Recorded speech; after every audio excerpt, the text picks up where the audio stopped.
So there I was the other Wednesday, sitting in the back of the car with Ken and Pete, driving to Milk Hill, and then I realised I'd left my video camera at home. Duh. I had everything else ready. In fact, I was too organised. I'd moved my paraglider down to the kitchen, ready to put it in the car, and I'd left my GoPro charging upstairs. So let that be a lesson to you. So that's why this video is going to be a little bit different, and I hope you find it useful. So first of all, let's have a quick look at the weather for Wednesday the 26th of July for the flight. Now I'll just run through how I sort of plan plan the flights and look at the days ahead. So I start with lazy rasp, and I typically select star rating and surface wind. You can't go back and look at archives for this, so this is just an illustration. So it's very easy to get a quick glance of the star rating and the wind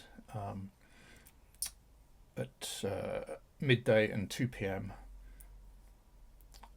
For the week ahead. And sadly, there's nothing very exciting coming up.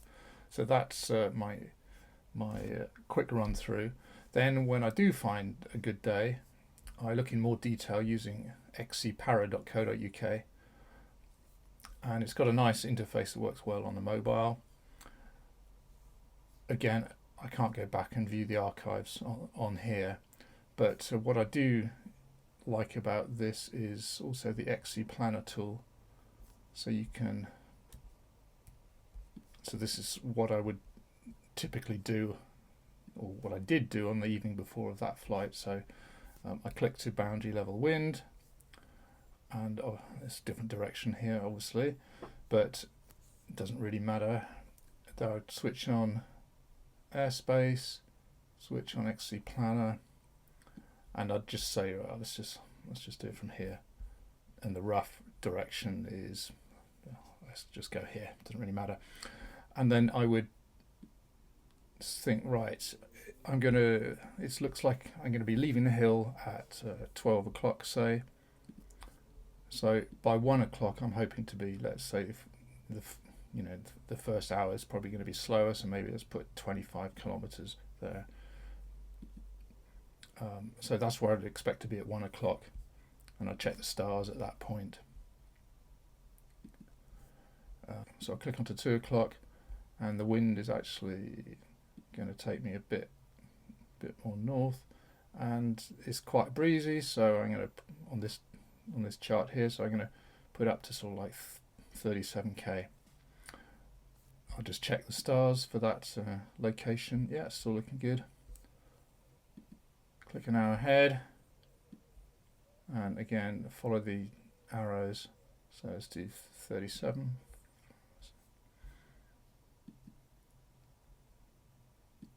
So, and just repeat that till the day runs out, and that's what I did on Wednesday, and it was a perfect line from Milk Hill somewhere down here all the way up to King's Lynn up here.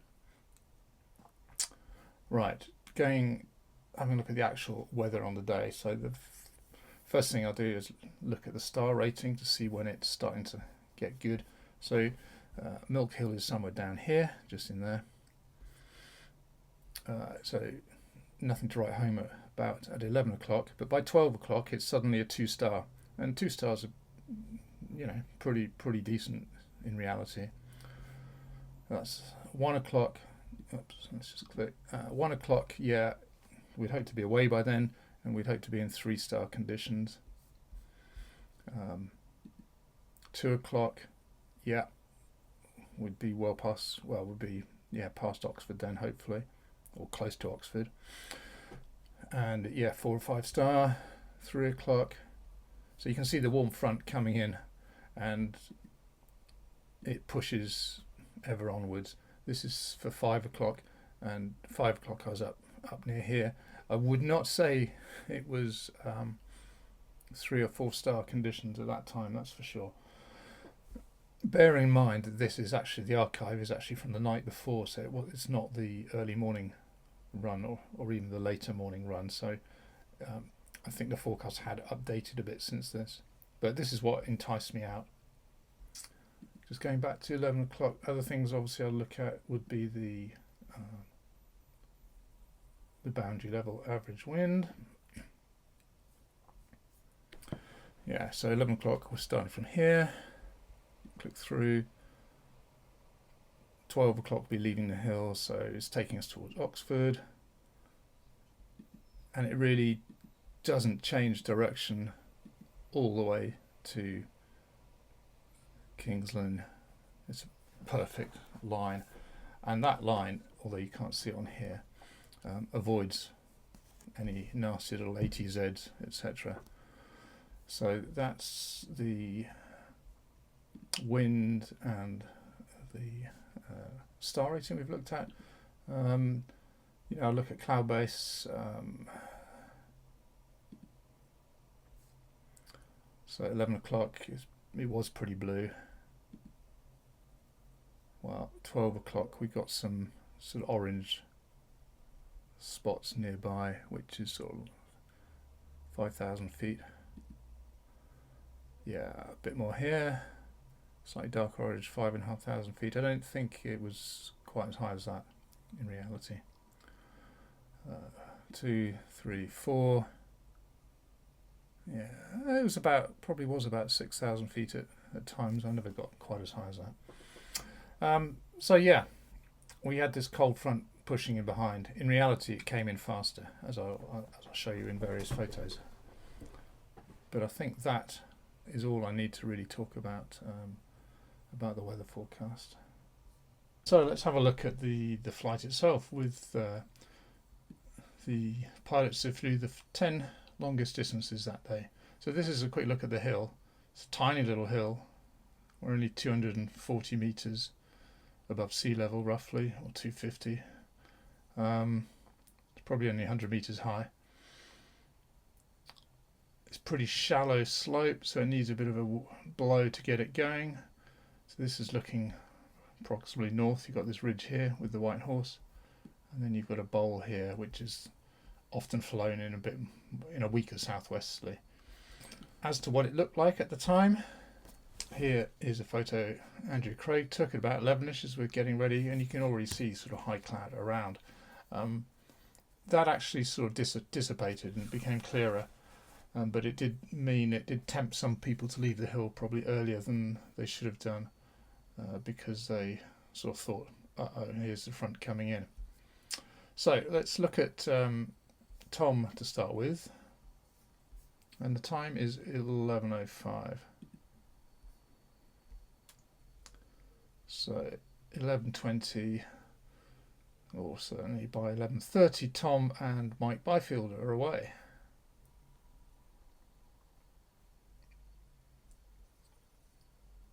I'm just walking up the hill from my first takeoff, right, and now I'm going to pause and switch to me.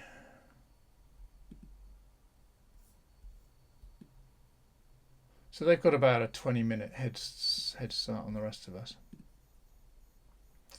And then it's all a bit of a melee, and there's other pilots on in this thermal as well, not just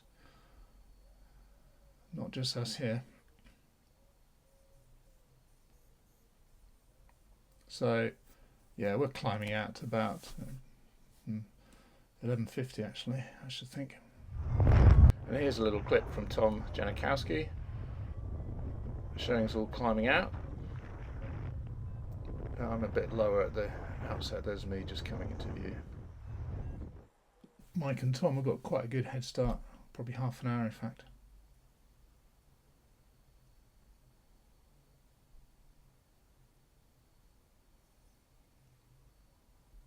Passing over Marlborough.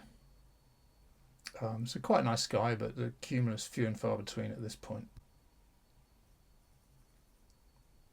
Joe gets a little bit left behind.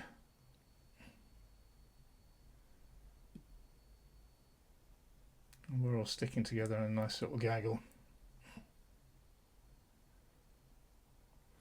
Now, the first sort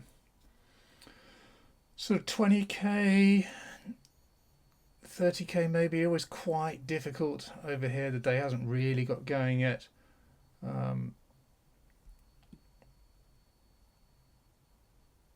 But now we are, where are we? We're sort of 40k into it, so that's Wantage.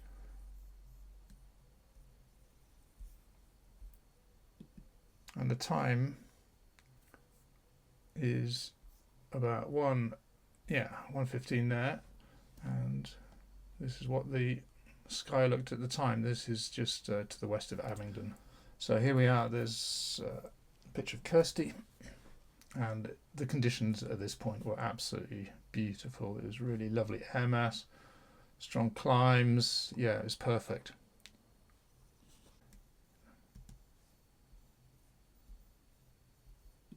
So here we are approaching Oxford. I'm pushing on at this point. I was a little bit higher in the last climb. Find a climb and they all come scuttling over to me, of course.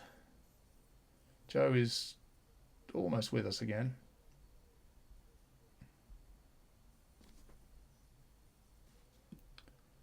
Here we are at the top of the climb now, approaching the M40. So I'm just going to pause here, and this is what the sky looked like there. So high cloud definitely around. This is looking more the direction we're heading, and still some lovely clouds around. So yeah, great conditions at this point.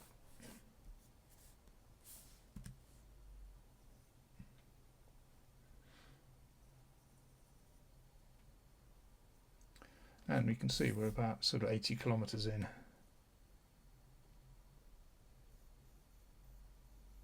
So Tom and Mike have done a little bit of a detour to the north for some reason there. Here we are crossing the HS2. You can see it quite clearly in the satellite pictures.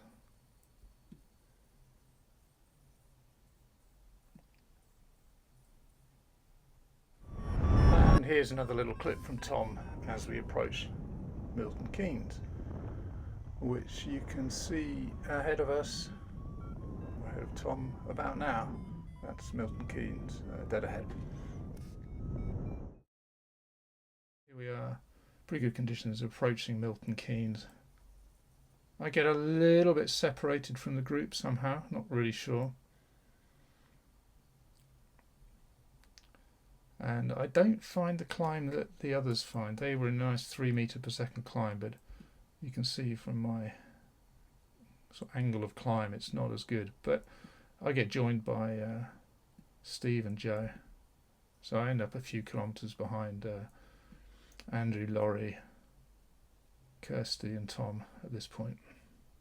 This is a picture from quarter to 3 Ollie took when he landed. So yeah, he left the hill quite a bit later than us. Did 100k, but he was outrun by the high cloud coming in.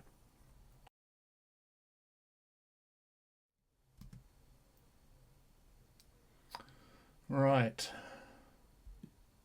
So we've done 130k now. Sky's definitely not so nice now. So just going to pause as we come up to Graph and Water there. So this is a picture that Andrew took. So yeah, limited cumulus, but it was, and lots of, you know, the ground wasn't exactly in sun, but there were darker patches sort of here, and then brighter patches here, you know, so there's definitely a difference, and it was still working quite nicely. So this is 3:30, and this is Tom's viewpoint 8 minutes later. Yeah, I get a bit low here. I'm flying with Tom. Meanwhile, Laurie, let's just pause it a sec. So about what time? Yes, 4 o'clock here. Meanwhile, yeah, Laurie, Kirsty and Andrew, they're heading for a different goal to me. They're heading for the Norfolk Tow Club. So they have to start heading a little bit more sort of east rather than northeast. And they end up getting a little bit boxed in by some airspace.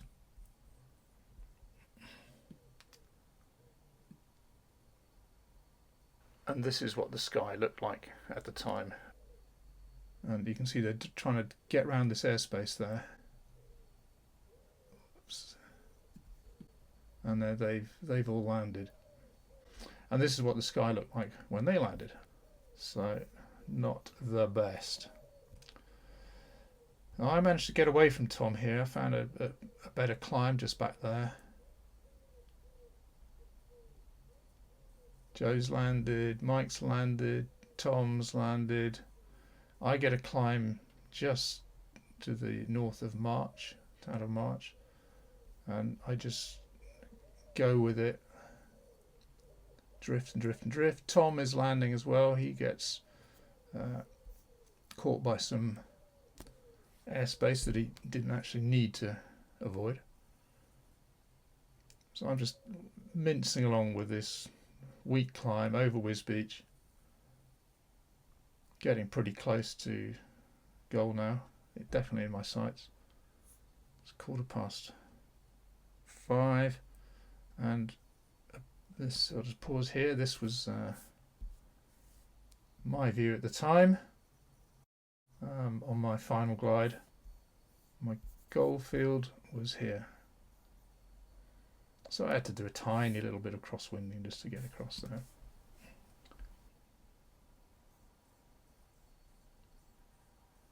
I was a little bit concerned the wind could have been a bit stronger, but it was fine. And yeah, that was my flight. And looking back at what it was like when I had packed up, this is 10 to 6. Yeah, same sort of sky. This is looking back from towards where I'd come from. So a few cumulus around. You could just spot them. Even tiny little wispy ones would actually sort of work quite well. By the time I got to the railway station, half an hour later, it was just starting to rain. So we just about managed to keep ahead of the front. So all in all, bloody brilliant flight. Great.